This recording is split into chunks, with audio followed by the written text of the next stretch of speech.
Hey, it's me, Chris. Are you looking for the perfect present for that special someone as we approach this holiday season? Well, I write and record personalized custom songs. They're a great, one-of-a-kind gift, and I'd love to write one for you. I have a few spots left, so don't sleep on this. Send an email to chrisdemakes@gmail.com for info. That's chrisdemakes@gmail.com. I look forward to helping you cap off 2024 with the perfect gift for that special someone.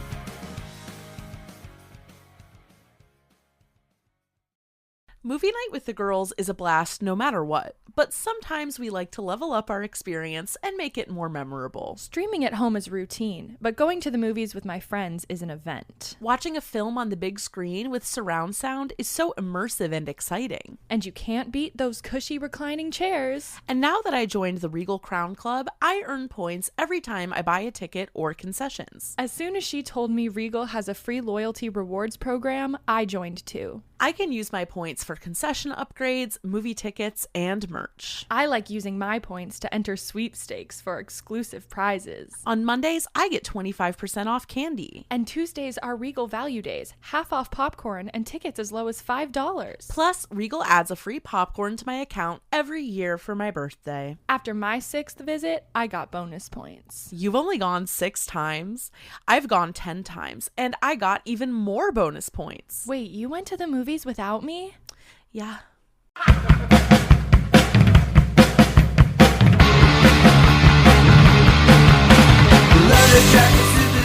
Hey everybody, today's guest is Joe Queer, lead vocalist and guitarist for the Portsmouth, New Hampshire punk rock band, The Queers. Together we dissect the writing, recording, and inspiration of the fan-favorite song, Punk Rock Girls, taken from their 1996 album, Don't Back Down. 3-chord punk rock with Beach Boys-style harmonies, you say? Well, sign me up. Man, what a fun song and a fun conversation. Joe recalls writing the chorus hook first, a hook that he couldn't get out of his head, that the rest of the song was written around. When writing, he said that he always thinks in terms of how a song is going to go over live, and he envisioned a live audience getting behind this chorus. And Joe was right. It's become one of the band's biggest songs. The lyric? Well, it's tongue-in-cheek. And the song is the 3-chord throwback to the classic rock of the 1960s. But it's those backing vocal pads in the pre-choruses and bridge that separates this song from the rest of the punk rock pack. Oh, and if that wasn't all cool enough, Joe tells a few awesome stories about the late, great Joey Ramone. So for all this and a nod to Dr. Frank from the Mr. T Experience, don't you go anywhere.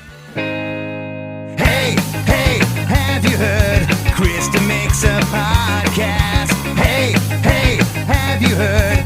Krista makes a podcast. Hey, hey, have you heard? Krista makes a podcast. Hey, hey, have you heard? Krista makes a podcast. Joe. Hello. I feel like I just saw you in a field in Belgium. Oh, I did. Yeah, yes, that's right.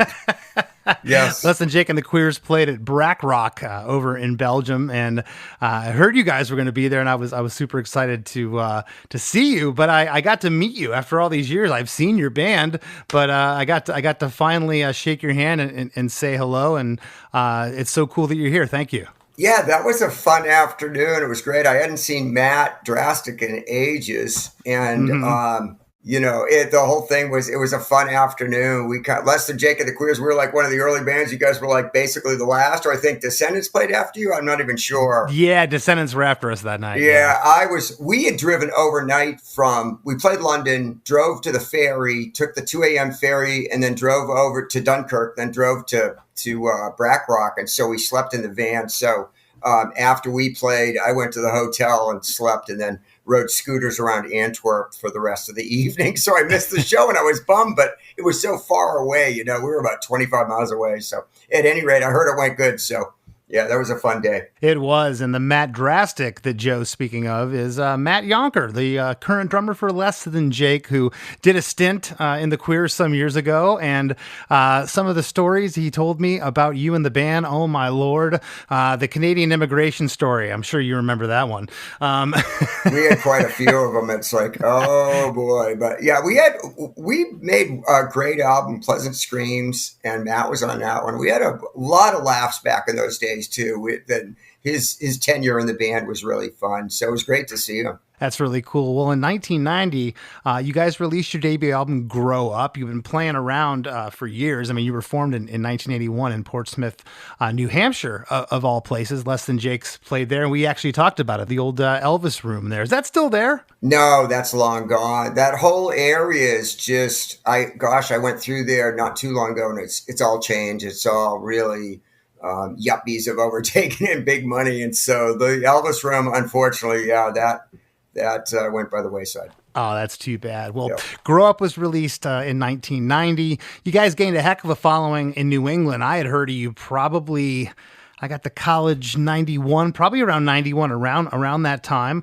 Punk Rock Girls is the second track on the Queers' sixth album, Don't Back Down, which was released on Lookout Records in August of 1996. The album was recorded at Big Sound Studios in Westbrook, Maine, and I noticed the cast of characters that has been credited here as producer. It's kind of fascinating.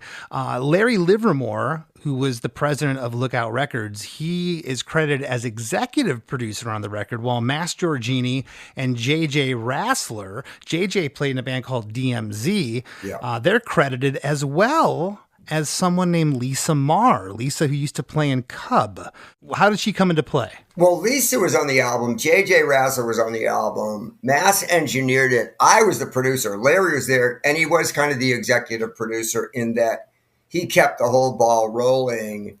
But we wanted to get away, just to try something different, to get away from Sonic Iguana that we'd been working with Mass Giorgini. So he did come out and engineer, but really I quarterbacked, I was the producer on that album. And so I don't know through the years what happened with who was the producer and why it was credited as such.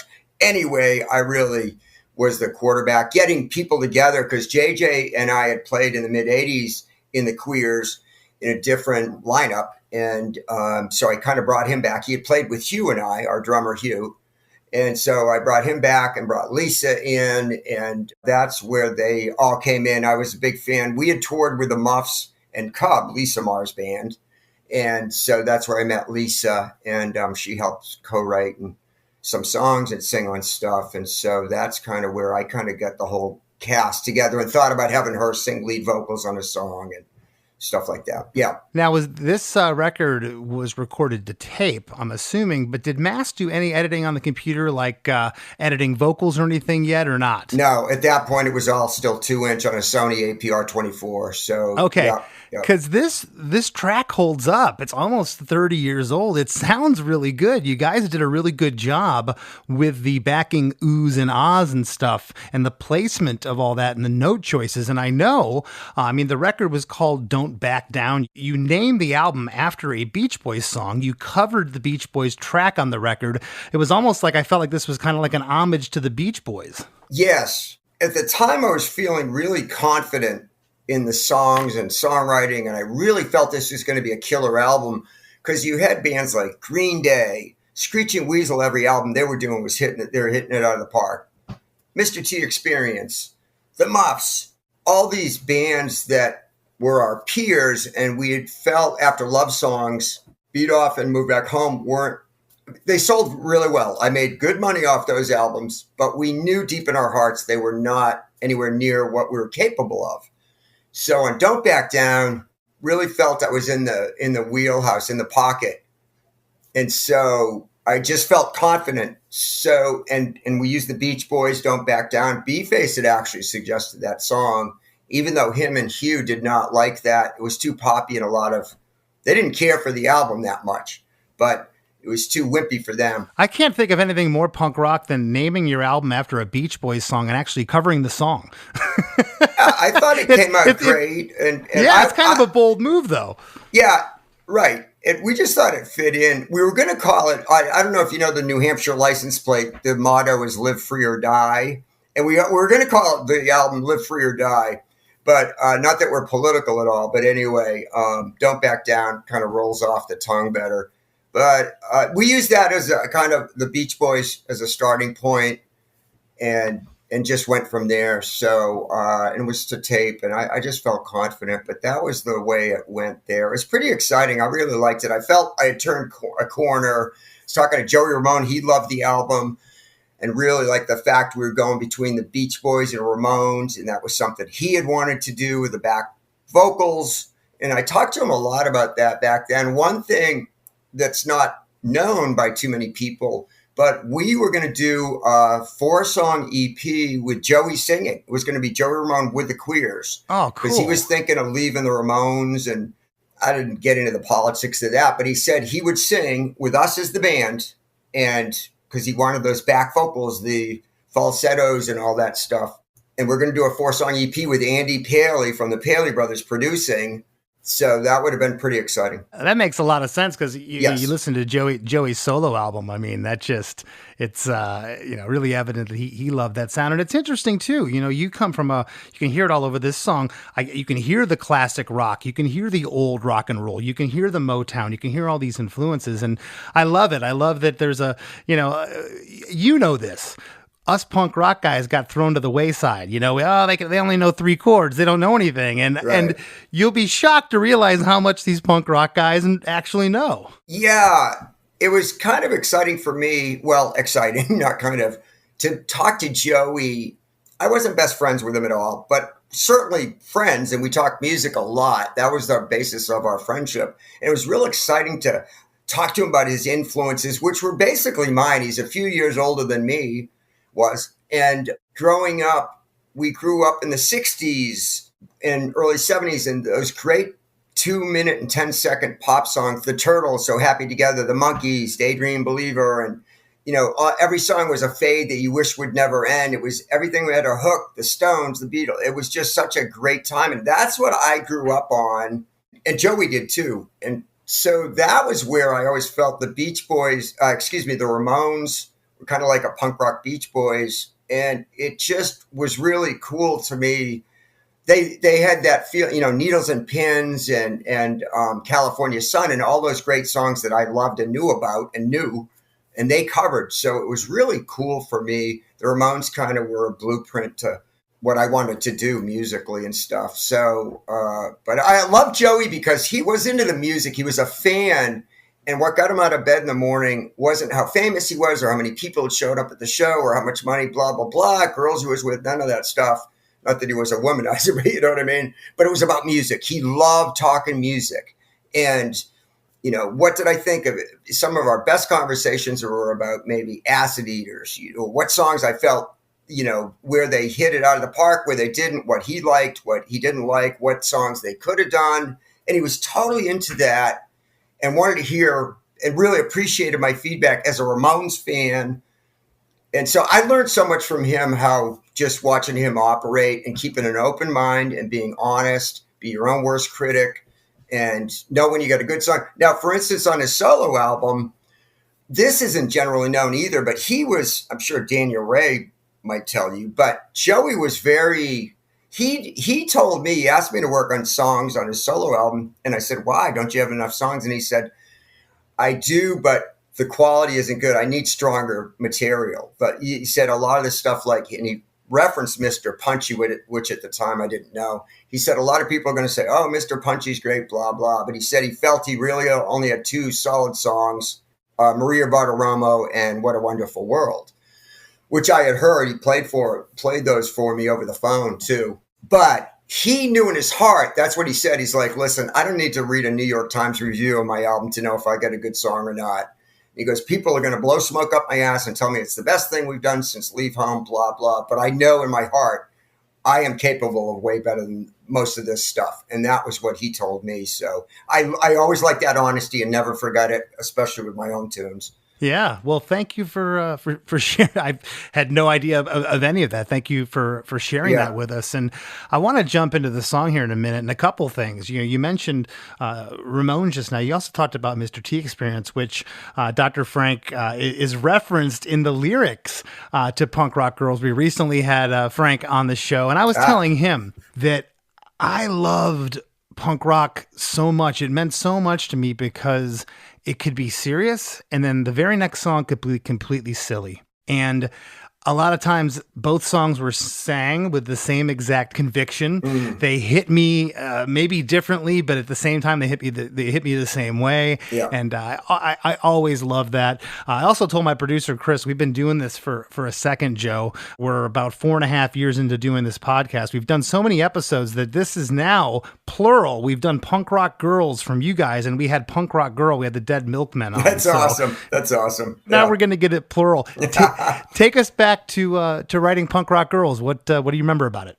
Of course, I love Punk Rock Girl. Really, I thought the Dead Milkmen, I felt they were kind of like the blueprint for Lookout Records. I really thought Dead Milkmen in Punk Rock Girl was everything Lookout Records kind of started, and that was them, Punk Rock Girl by the Dead Milkmen. It's funny they don't get spoken about in those circles. No, I was talking to, Ronnie and Kim from the Muffs about they aren't spoken about that much either. And they don't, neither Dead Milkmen or the Muffs, they don't get to do their deserved, I don't think, in these circles. But it was just being on Lookout or Fat or Epitaph, kind of, that was that side of the street, that corner of the world. And those guys, those bands, unfortunately didn't get a chance to get in there. But Dead Milkmen were really trailblazers in a lot of ways, I think, for this Queers, Lookout Records, that type of stuff, Green Day and all that. I really felt anyway. But as far as Punk Rock Girls, I don't know why I just started singing this chorus. And then usually the way I write is I'll start with a catchy, I'll hum something, or I'll have a song title. I've got a list of song titles, and I'll start thinking of the chorus first. And I think if I've got a catchy chorus, I can always back into the song. And if I like the chorus and I can envision playing it on stage, and also I like to envision the back of the record album and look at the titles and think if they would work. What would I think if I picked the album up and I saw this title? What I would think. Punk Rock Girls is kind of generic, I know, but that's where I started with that one. And then I don't know. I wrote it on an acoustic guitar. I just kind of came out quick, and I called Dr. Frank. I was in the studio and I didn't have all the lyrics written. So I called Dr. Frank. We're at Westbrook at Big Sound. And I'm like, Frank, I'm stuck, man. I got this song and I need some lyrics. So then he's like, okay, I'll try something. I sent him the song real quick and all that. And then he stopped picking the phone up, and I was forced to write the lyrics. So nobody heard the lyrics till I sang them. They were all standing in the studio in the control room, and I was out there. And so I had gone through the whole thing, and I didn't tell anybody any of the lyrics except, of course, the chorus. And so nobody heard it till I sang it the first time. Not that we kept that tape, but you know what I mean? Larry was there, and Lisa and Hugh and B-Face. So you just answered my question. There was no demo to this. You went in and cut the track. Yes, right. That's awesome. Well, the song's 2 minutes and 42 seconds. We got a 4-bar intro, just a fun, bouncy drum tom part by itself. And then we're joined by stereo guitars and bass for the second half, doing the old, what I call the half-step wiggle, Joe. Yeah.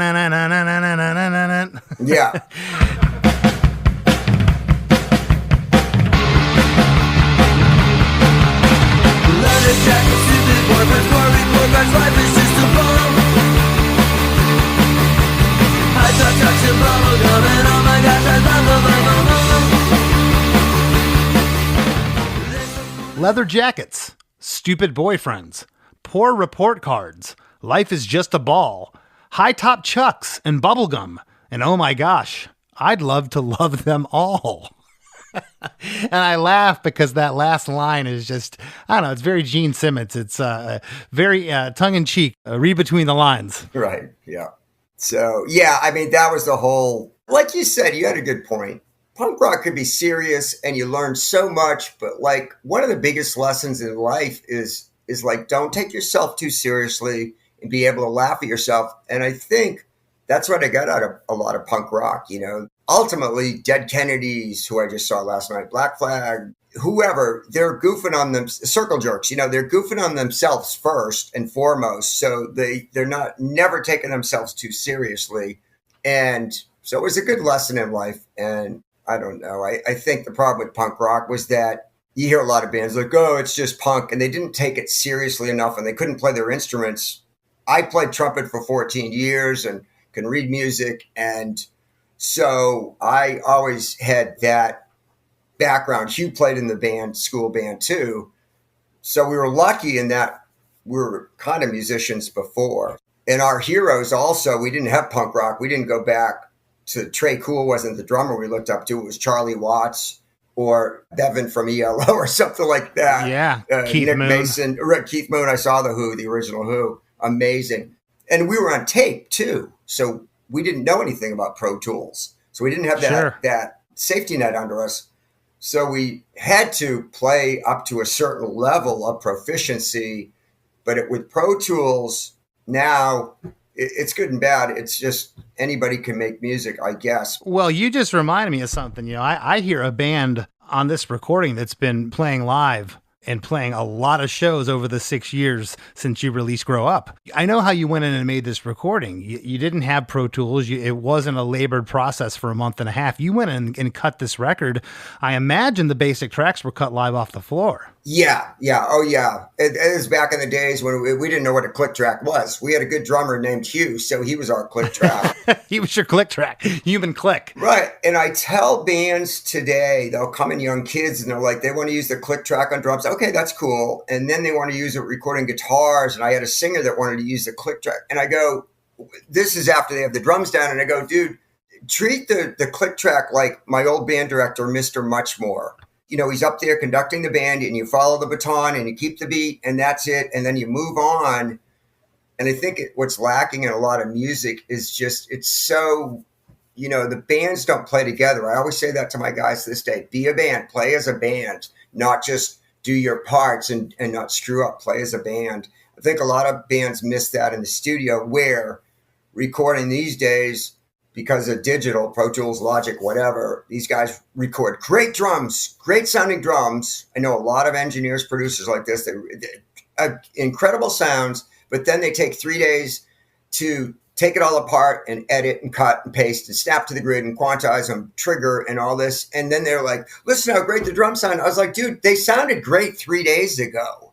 Move on. And I know. Listen to a lot of the old ELO or Kinks or Alice Cooper or whoever. They were on tape and how good the drums sound. And these guys were on like 2 inch 16 track doing Killer, I believe. You know, they didn't have all that stuff. If you listen, I was listening to like, say, Out of the Blue by ELO. You couldn't, if you gave that, you were teaching a class in a music school and gave that to your students and said, okay, recreate this album, like one song, you take this song and this, whatever. These bands, or say Sgt. Pepper's or something like that, take a song off the Beatles album. They couldn't do it with Pro Tools, never mind on tape. So, right, yeah. When I heard, I'll tell you another one, I heard my buddy Les was in this band Crossfade, who were pretty big back in the day. They had they did some big league stuff. Oh, I love Crossfade. They had that song called Cold. Great song. Exactly. Yeah. He's going to produce our next album, actually. So you got it, Joe. Please, we looked for a contact for him. We can't find it. I'd love to have them on the show. Oh yeah, just let me know. I talk to him all the time. So awesome. He got the through someone or other.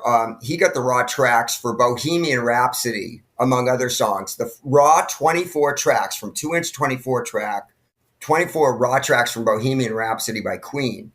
So to go through those tracks and listen to the kick drum and the snare and Freddie Mercury on the back vocal track, you listen to it and it gives you such an appreciation of the actual, what the mix must have entailed from these raw tracks to what you and I hear on the radio. And to think it was done analog, it was like a performance in itself. And, you can imagine on something like Bohemian Rhapsody, they must have had 6 or 7 guys at the console moving faders around. This was before. Oh, yeah. It was crazy. Oh, yeah. And you get such an appreciation for all the work that went into it that it's really crazy to think of. But also he played Message in a Bottle. He had those raw tracks too. It's really cool. And so there's just so much to recording, but I think I go back to the more organic. I've got a tape machine and try to get the band, the vibe going. Because Bob Dylan and all these great artists, the Stones and all that, they didn't get the vibe in Pro Tools. They get the vibe from those guys sitting in the room and just, feeding off each other. And a lot of times when you go back and solo the kick drums on some of those records, they don't sound that great. No, it's exactly. It's what's around them that made it as a whole. Yeah. Verse 1 continues with the stereo guitars, bass, drums, and a really fun Farfisa organ that is prevalent throughout the entire song. This organ's like a bedrock. It's like a constant in this song that without it, to me, is not the same tune. The vocals are doubled here in verse 1, and then we get into pre-chorus 1. And this is one of the parts in the songs I absolutely love because of the backing vocal harmonies, a la the Beach Boys here. Let's look for the styles have a glint. Too much of everything and everyone is in. Well, don't get hot and bothered, listen, I know I've got problems. I also know just what this goofy will need. Yummy, yummy. They're so cool. Their style is never cramped. Too much of everything and everyone is amped. Well, don't get hot and bothered. Listen, I know I got problems. I know just what this goofy world needs. Yeah. I kind of forgot. I don't think about it. I sing it almost every night, but I don't think about the lyrics that much like you reading them out. Did the backing vocals happen in the studio, or when you were just kind of writing this on your own on an acoustic, or whenever you wrote it, did you have the idea of putting them there, or did Mass come up with it? How did this the oohs and ahs come about? No. I came up with that. I had it pretty much mapped out. And you know what? I forgot, but we did actually go into a smaller studio right before we went into Big Sound, and we did demo out. We didn't do Punk Rock Girls, but we demoed out a lot of the album and worked out the back vocals. And that was such a big part, I felt, of the Queers and of that album and stuff was the back vocals. In punk rock, a lot of bands, it's the bass player, the guy will say suck and the bass player will say fuck. And then all of a sudden it's, that's the back vocal, or we hate mom and dad. You know what I mean? They don't, there's no thoughts that go into it. So I had that stuff mapped out ahead of time and thought it out. And we did ad lib a couple of things we came up in the studio, but most of it was all thought out ahead of time. The chorus comes quick, Joe. Don't bore us. Get it to the chorus. We're here in 32 seconds. We get the lyric, yummy, yummy, by itself. And on Punk, there's a bass guitar slide in and a deep floor tom hit. And then another pair of stereo guitars join the party here as well in chorus 1. Yummy, yummy, punk rock girls. Yummy, yummy, punk rock girls. Yummy, yummy, punk rock girls. Yummy, yummy, punk rock girls. I wish they had were punk rock girls. Just vocals on Yummy Yummy, then it says Punk Rock Girls. Yummy Yummy Punk Rock Girls. Yummy Yummy Punk Rock Girls. Yummy Yummy Punk Rock Girls. I wish they all were punk rock girls. And at the end of this chorus, we got a 2-bar cool tom thing on the drums with that classic rock half-step chord wiggle that we got in the top of the song before verse 2. But you mentioned this chorus. This is the hook that you had in your head. And it's an interesting lyric, yummy, yummy punk rock girls. I think I know what it means, but talk about what was going through your head. Well, I was thinking, let's do something catchy like yummy, yummy, yummy. 1910 Fruit Gum Company. That's sort of where it came from. Yummy, yummy, yummy, I got love in my tummy and I feel like I'm loving you. You're such a sweet. And I don't know, as I thought it out all that much.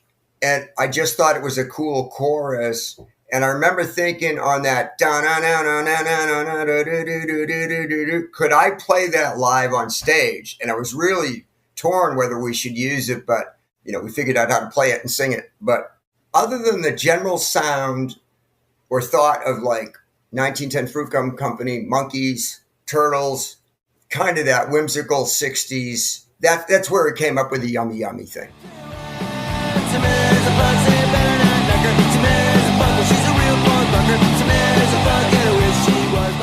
Hey everybody, don't go anywhere. We got lots more coming up with Joe Queer after a few words from our sponsors.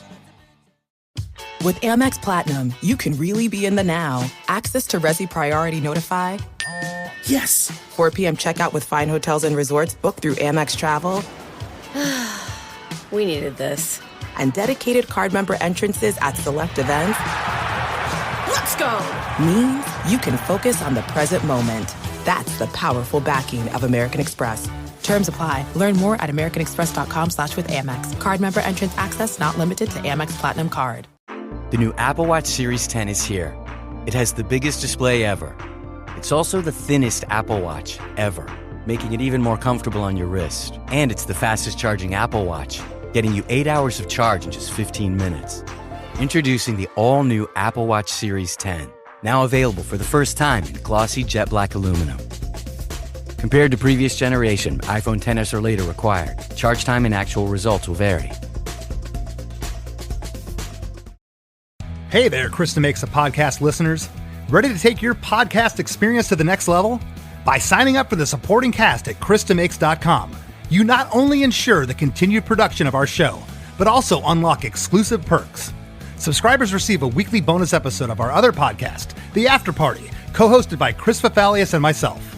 Many fans rave that The After Party is just as enjoyable as the main show. And with close to 200 music-centric episodes in the archive, there's a treasure trove of entertainment awaiting you. Thank you for tuning in and for your support in keeping the podcast going strong. Join us at ChrisDeMakes.com and let's keep the fun conversations going.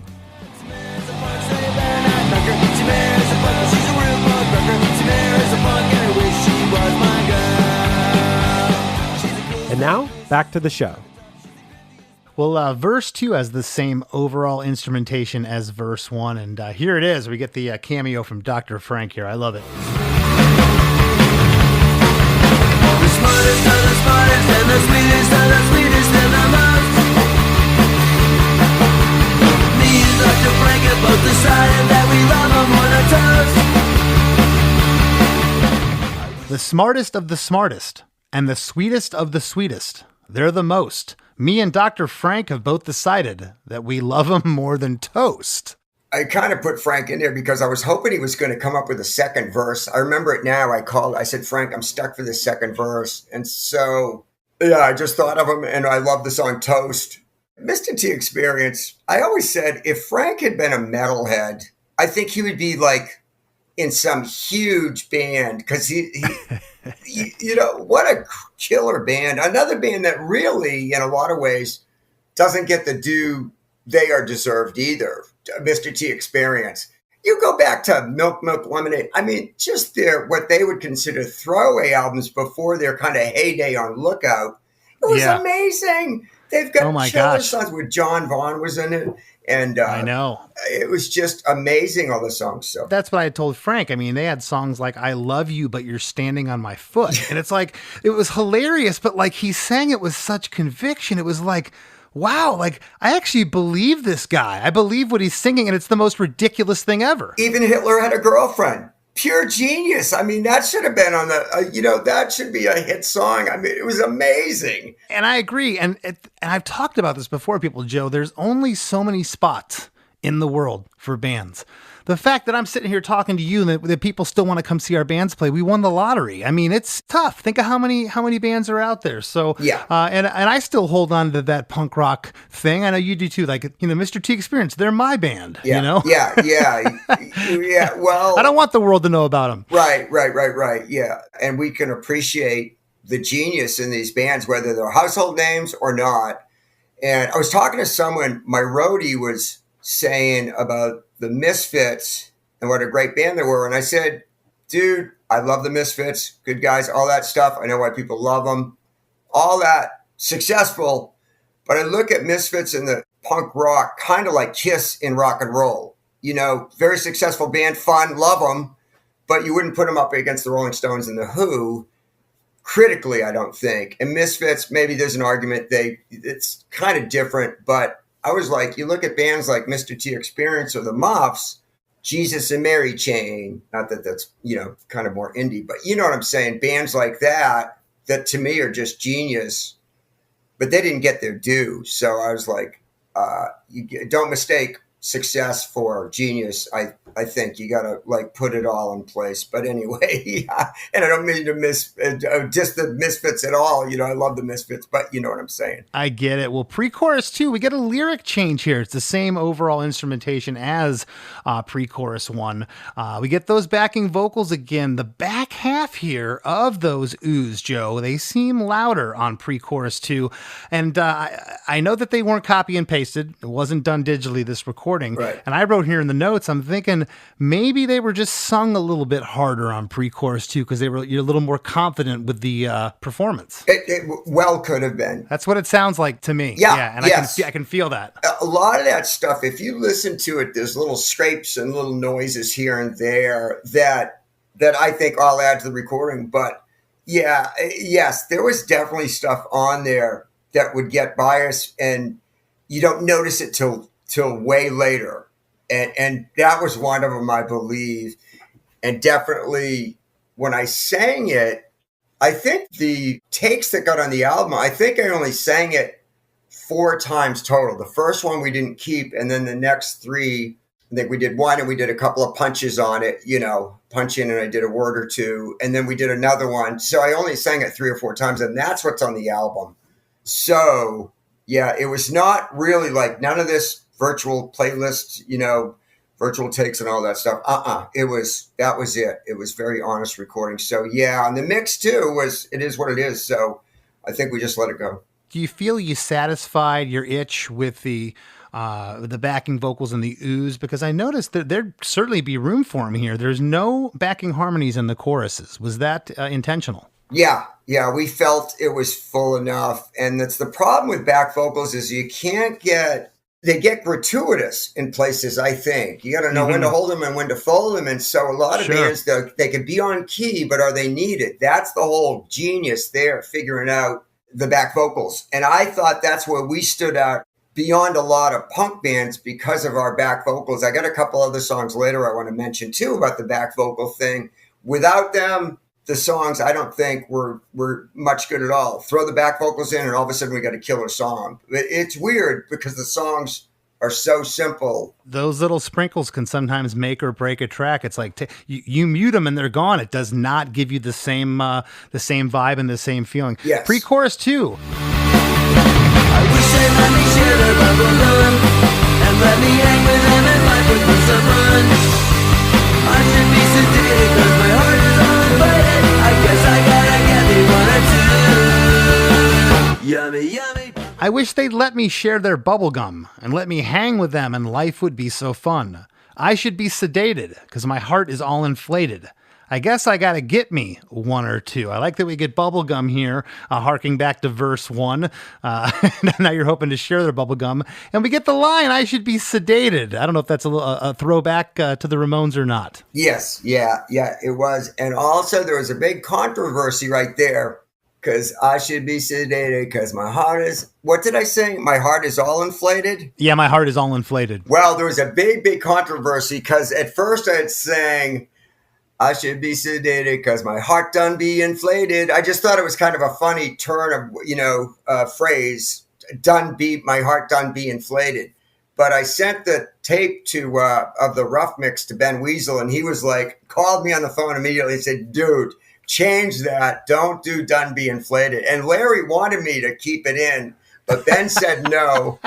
And so I said, okay, I'm going to go with Ben Weasel's influence. So that's why we changed it. But my heart done be inflated. I don't know. I think I should have kept it that way. It's kind of small, but I remember it was a big deal with everybody for a minute or two. Like the lyric, is all or done be. So anyway. That's awesome. Well, chorus 2. Same thing as chorus 1. With the stereo guitars come in here. Now we got 2 pairs of stereo guitars. Same lyric as chorus 1. And at the very end here, we get a 2-bar full band holdout to set up for the bridge. There's no chord movement here, though. No wiggle like chorus 1. And the drums do not go to the tom shuffle beat. It's just a holdout before we get to the bridge. The bridge also has those oohs backing vocals throughout. I absolutely love it. Yummy, yummy punk rock girls. Yummy, yummy punk rock girls. Yummy, yummy punk rock girls. Yummy, yummy punk rock girls.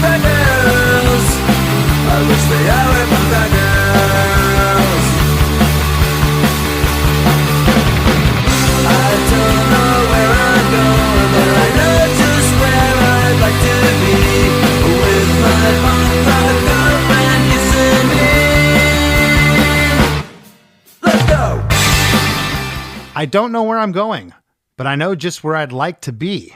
With my punk rock girlfriend kissing me. Let's go. I like that chorus. It was just simple. I think at that point, we had most of the song done, and that was, I believe, the last lyric we had written on that song. So it kind of just, I knew how I wanted to sing it, the notes, and then I remember I wrote that down really quick, and we all sang it in. So, but I thought it was a pretty inventive kind of good change. I like that. This song is so classic rock and roll to me that it had to have this little departure bridge. I love it. I love where it goes, and I love that it goes right into the guitar solo. Let's go!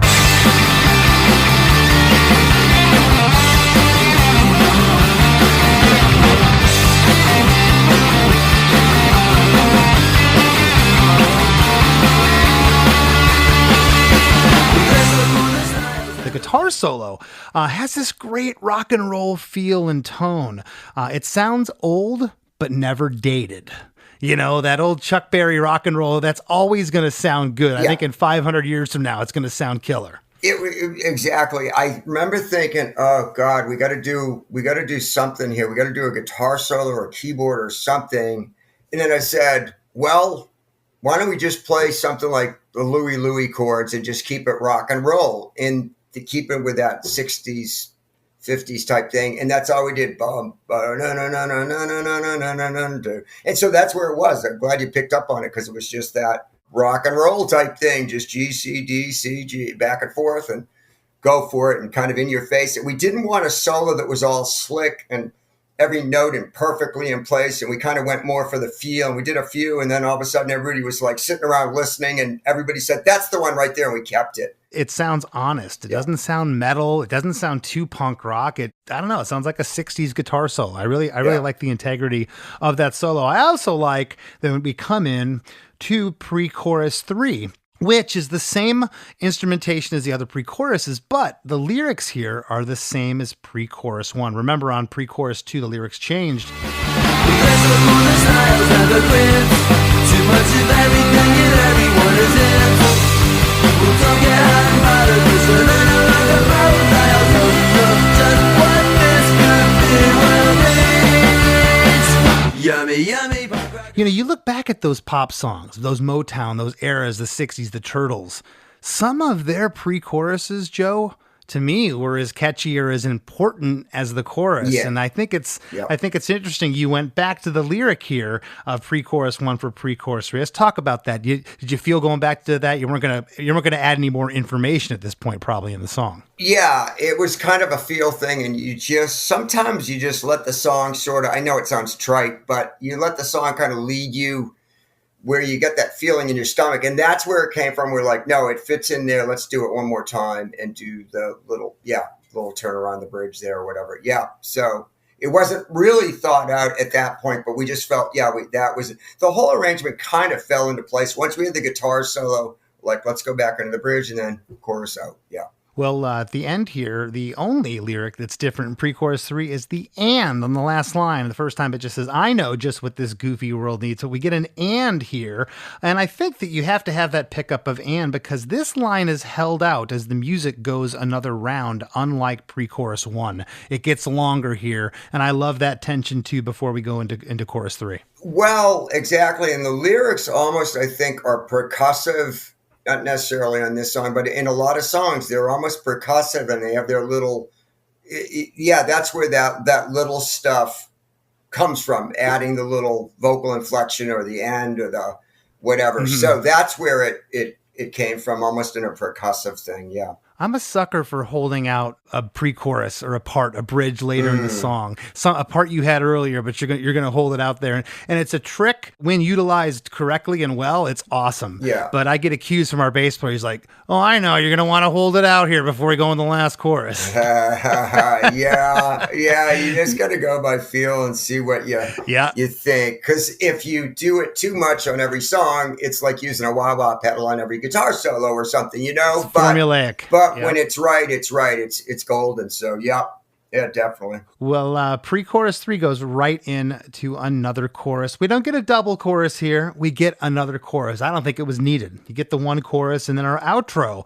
is a 2-bar tom beat with that half-step rock and roll wiggle. Dun-dun-dun-dun-dun. And then we get a cha-cha-cha at the end. Yummy, yummy punk rock girls. Yummy, yummy punk rock girls. Yummy, yummy punk rock girls. Yummy, yummy punk rock girls. I wish they all were punk rock girls.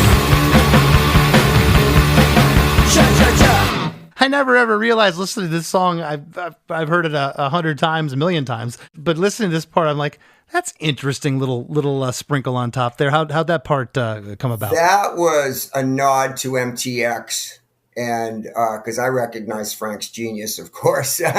But they had a song, and I can't remember what it is, but they said cha-cha-cha. So I kind of threw that in for all us, Lookout fans, MTX fans in the know. And so that's where cha-cha-cha, yeah, they used it on Love Is Dead or something, something on that album.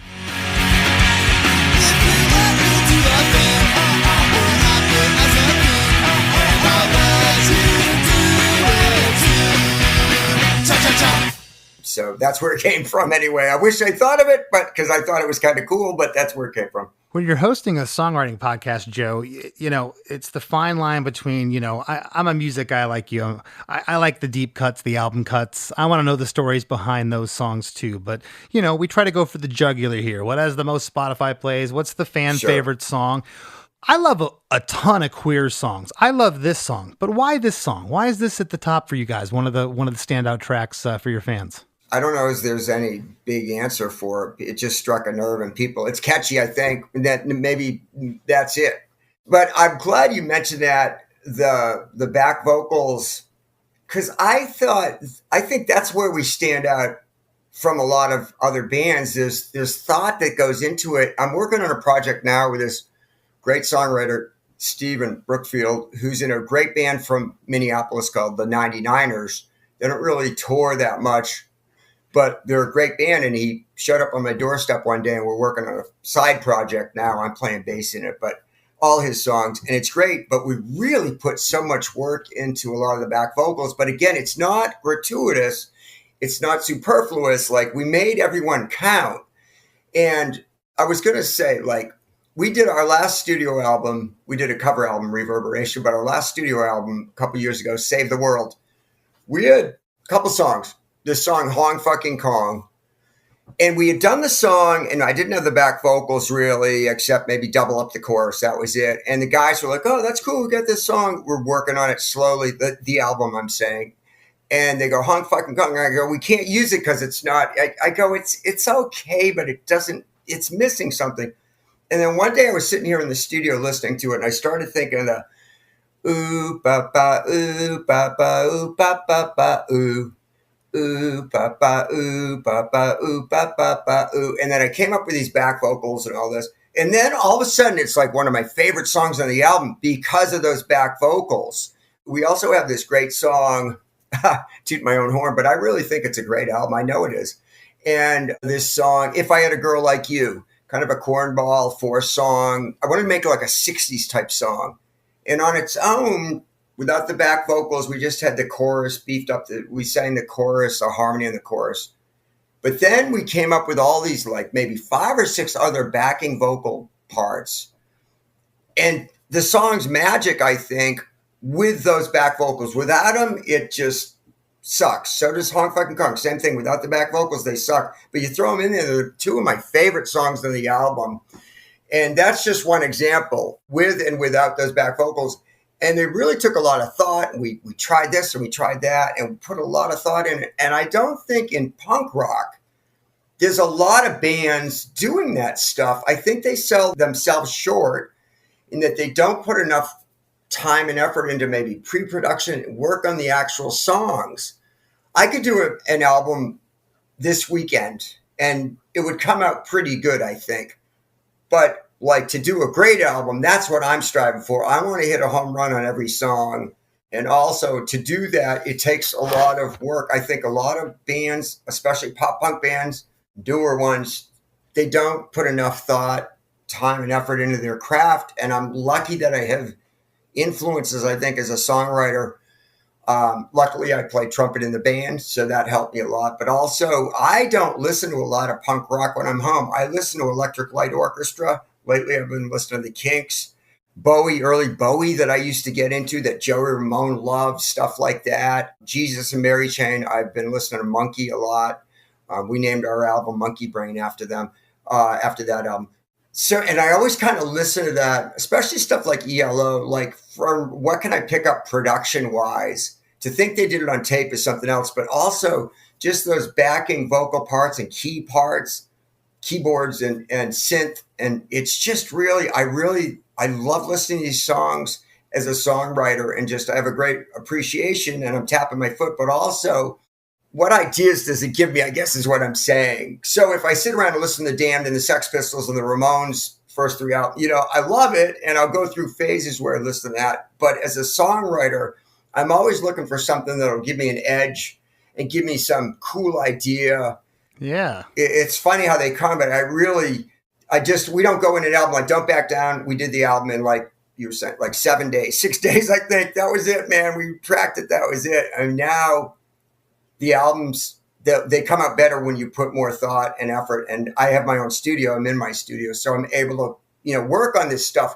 But I, again, think a lot of these bands don't spend enough time. I'm like, hey, man, I tell some of these bands, I'm not going to mention names. I'm like, dude, come on in my studio. I'll make the best album you've ever made. They laugh at me. Oh, we got to go to the blasting room, or we got to go here. Great studios. But I go, dude, you need some more help, and you need it in songwriting. I was talking to Stefan from the Descendants out of Brack Rock. I don't know if you saw him over there, but oh yeah. And I said, you running your studio, Stefan? He said, we hadn't seen each other in a while. And he goes, no. I'm working on songwriting. And I go, that is really cool. How he's really trying to perfect his craft. I tell younger bands, they say, what advice? I said, well, I watched your set. First of all, you guys got to play in tune. Just the fundamentals, and sometimes you got to go back to square one to get everything right. Before we break, first of all, thank you so much. You're a punk rock legend. Thank you for sitting in today. It means the world to me and the listeners. What do you got coming up with the Queers? We are on a 2-month break, which is the longest break we've had since COVID, I think. All of a sudden, we're so busy. I think this year we're going to break 100 shows yet again. I've got studio stuff now. I'm working on a book I'm writing, and then like an autobiography, and also songs for the next Queers album. So I'm starting to get into songwriting mode, which I take very seriously and really work. I've got some killer songs because I want to top our last album. And it was a great album, but I really want to go in it. Well, Les from Crossfade, Les Hall, he's going to produce it. So I'm really psyched. Me and him hit it off, and he kind of a different world. He knew of the Queers, but didn't know our music. And we did a split with Sloppy Seconds, and he produced that song. It's an ELO cover. Check it out if you want to listen to a cool song. Yeah. Way out of our wheelhouse, but Les did a great job on it.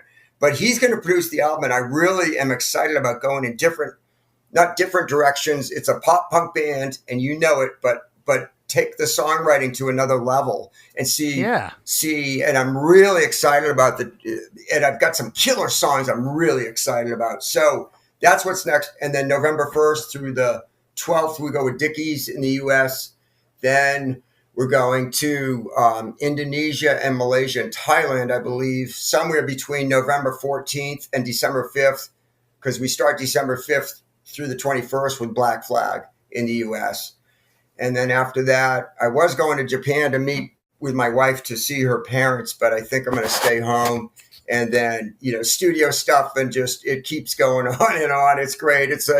Music gives you, as you know, there's always something to get out of bed for in the morning. Yeah. Always something going on. I love the energy, and I'm still excited even after playing all these years. And that's one thing I got from Joey too. We talk like we get so excited in the morning. We call and we talk about, songs off. I remember I mentioned this song called We Gotta Go which we covered on our Reverberation album. And I mentioned it to Joe, and he's like, oh, yeah, the Shy Guys from Ohio or something like that. He knew the song, you know.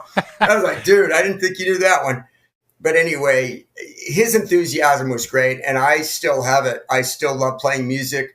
Guys I've played with have kind of retired, and, you know, they're humming. I don't understand how they leave the excitement of the band and that whole life and touring and seeing your friend, you know, and it's so fun and doing stuff like this. I love it. And so I still get a kick out of it. I love music. And so that's, you know, I love doing stuff like this too. So it's been fun talking. Awesome, Joe. Thanks so much, man. We'll catch you next time. Okay. Thanks, Chris. Try and try, but I can make you understand all that we could do. If I had a girl like you, if I had a girl like you, if I had a girl like you, if I had a girl like you.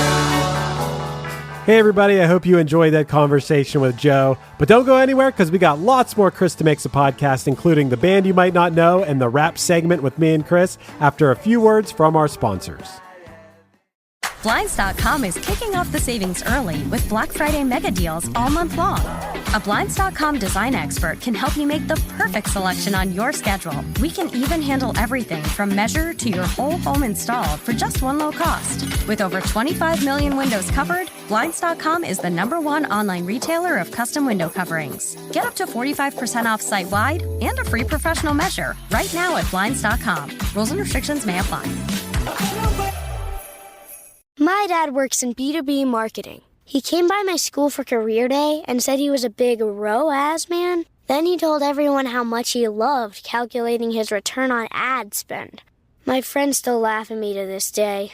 Not everyone gets B2B, but with LinkedIn, you'll be able to reach people who do. Get a $100 credit on your next ad campaign. Go to linkedin.com/campaign to claim your credit. That's linkedin.com/campaign. Terms and conditions apply. LinkedIn, the place to be. Hey friends, have you been loving Chris DeMakes a Podcast? Well, spread the love by leaving a 5-star review on Apple Podcasts and Spotify. Don't hesitate to share what you enjoy about the show in an actual written review on Apple Podcasts. Not only does it help more people discover us, but we often read reviews in the rap segment of the show. It's a quick, cost-free way to support us and takes just a minute of your time. Your reviews mean the world to us and help us keep the podcast thriving. Thank you for being a listener, and thank you for being a friend. As we near the end of the show, here's a band you might not know. Welcome to this week's Band You Might Not Know. If you'd like your band to be considered for Chris DeMakes a Podcast, email your best song via MP3 only and a short bio to bandyoumighttnotknow@gmail.com.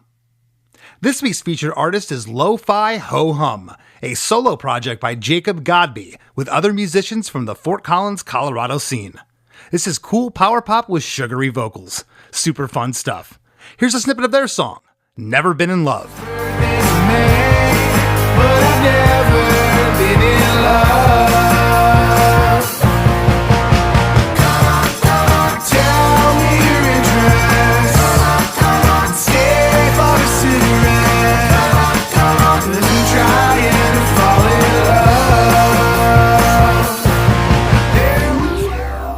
The Rap with Chris and Chris.